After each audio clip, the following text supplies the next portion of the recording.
नमस्कार विद्यार्थी मित्रांनो, मी योगेश मुकावार माय करियर अकॅडमीच्या ऑनलाईन एज्युकेशन प्लॅटफॉर्मवर आपले स्वागत करीत आहे। विद्यार्थी मित्रांनो, मी आपल्यासाठी आज 2 अंकी संख्येचा गुणाकार करण्याची एक आगळी वेगळी भन्नाट अशी ट्रिक घेऊन आलेलो आहे आणि विद्यार्थी मित्रांनो, या ट्रिकचा जर आपण उपयोग घेऊन किंवा वापर करून जर गुणाकार सोडवलो तर अगदी काही सेकंदामध्ये आपण गुणाकार सॉल्व करू शकतो किंवा सोडवू शकतो। तर विद्यार्थी मित्रांनो, पहा, आपल्याला पहिलं उदाहरण दिलेलं आहे 73 गुणिले 33। काय म्हणते? 73 गुणिले 33। तर विद्यार्थी मित्रांनो, ही जी ट्रिक आहे ती आपण कोणत्या ठिकाणी अप्लाय करू शकतो, वापरू शकतो, ते आपण सर्वप्रथम पाहून घेऊया। पहा, काय म्हणते? एकक स्थानचा जो अंक आहे तो अंक आपल्याला काय पाहिजे? समान असला पाहिजे। एकक स्थानचा जो अंक आहे तो समान असला पाहिजे आणि दशक स्थानचा जो अंक आहे त्याची बेरीज आपल्याला 10 यायला पाहिजे। किती यायला पाहिजे? 10 यायला पाहिजे। एकक स्थानचा अंक समान असेल व दशक स्थानचा अंक 10 येत असेल, म्हणजे दशक स्थानच्या अंकांची बेरीज 10 येत असेल, तर मित्रांनो ही टेक्निक, ही ट्रिक आपण अप्लाय करू शकतो। या ठिकाणी तुम्हाला नोट पण दिलेली आहे विद्यार्थी मित्रांनो, तुम्ही वाचू शकता। आता पहा, या ठिकाणी आपल्याला एकक स्थानचा अंक समान आहे व दशक स्थानच्या अंकांची बेरीज ही आपल्याला 10 येत आहे, म्हणून आपण ही टेक्निक, ही ट्रिक आपण या ठिकाणी अप्लाय करूया। आता पहा, 3 त्रिक 9। तर विद्यार्थी मित्रांनो, आपण 9 असं न लिहिता यापूर्वी 0 हा लिहू, कारण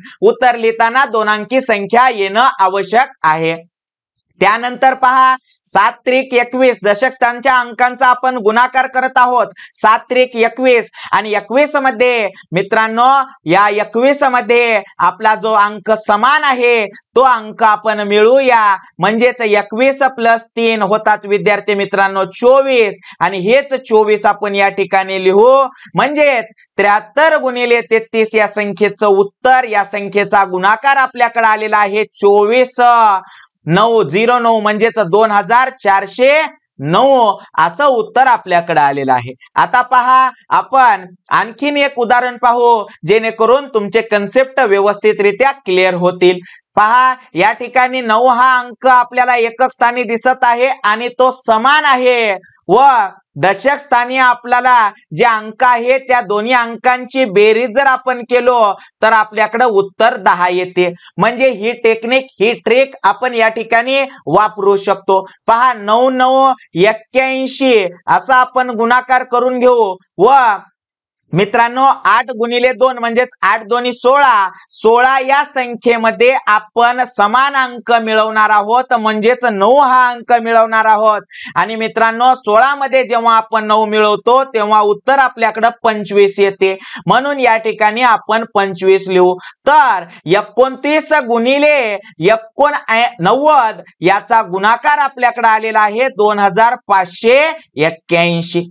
तिसरं गणित पहा, या ठिकाणी 6 हा अंक आपल्याला एकक स्थानी दिसत आहे व 6 हा अंक काय आहे? समान आहे आणि दशक स्थानी जे अंक आहेत त्यांची बेरीज आपल्याला किती येत आहे? 10 येत आहे। आता पहा, मग 6 6 काय होणार विद्यार्थी मित्रांनो?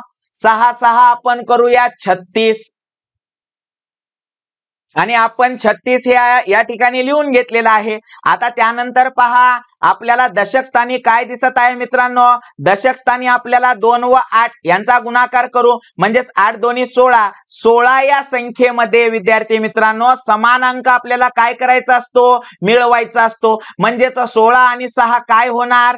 22 होणार। हे 22 आपण या ठिकाणी लिहून घेऊ, म्हणजेच 26 गुणिले 86 या संख्येचा गुणाकार आपल्याला आलेला आहे 2236। आता पहा, या ठिकाणी चौथं गणित आपण करू। आपल्याला एकक स्थानी 4 हा अंक दिसत आहे व तो काय आहे? समान आहे। काय आहे? समान। व दशक स्थानी आपल्याला जे अंक दिसत आहेत त्या अंकाची जर आपण बेरीज केली तर बेरीज आपल्याकडे किती येते? 10 येते। तर आपण ही ट्रिक या ठिकाणी अप्लाय करू शकतो। 4 चौक 16 आणि 9 आणि 1 म्हणजे या दोघांचा गुणाकार 9 1 9 आणि मित्रांनो या 9 मध्ये आपल्याला समान अंक काय करायचा असतो, मिळवायचा असतो. म्हणजेच 9 आणि 4 होतात विद्यार्थी मित्रांनो 13 आणि 13 हे या ठिकाणी आपण जर लिहिलो तर 14 गुणिले 94 या संख्येचा गुणाकार आलेला आहे